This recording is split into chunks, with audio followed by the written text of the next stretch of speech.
Oluvannyuma lw'entambula okukyankalana mu kitundu eky'ebulenga wano wiiki eyawedde okumala essaawa 5, poliisi okuva mu kitongole ekya Kampala Metropolitan North ne Wakiso baasitukiddemu ne balyoka bakwata abapoliisi 2 omuli OC Station ow'e Wakiso ow'ekiseera ne OC Station ow'e Bulaga.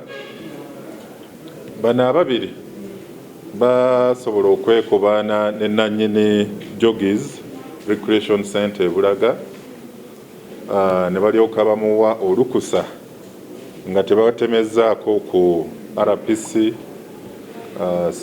Commander Kampala Metropolitan ku nteekateeka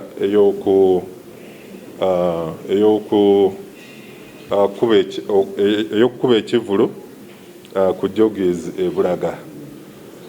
Abantu basobola okweyuwa mu kitundu ekyo okumalira kumpi nga abawerera ddala nga 15,000. Ennamba eyo yali nnene nnyo.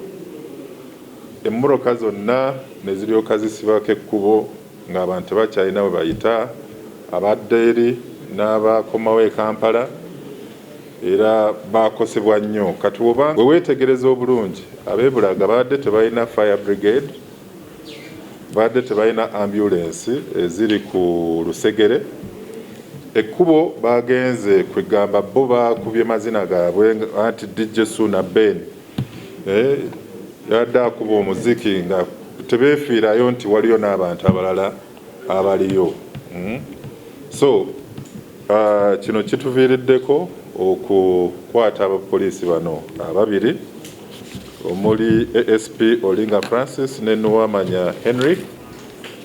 Tubakuumidde wali ku poliisi railway, tugenda bavunaana n'okulagajjalira omulimu gwabwe n'okunyoomoola bakama baabwe. Owa Jogies Recreation Center Mwami Ssaalongo Sali nsuubira naye yamaze dda okuwandiika statement. Tulina okumukangavvula ne DJ Ssuuna n'abo bonna abaategeka ekivulu kino nga emitendera gyonna tebagituukirizza. Download the app on App Store or Google Play Store now. Vision Digital Experience, the future of media.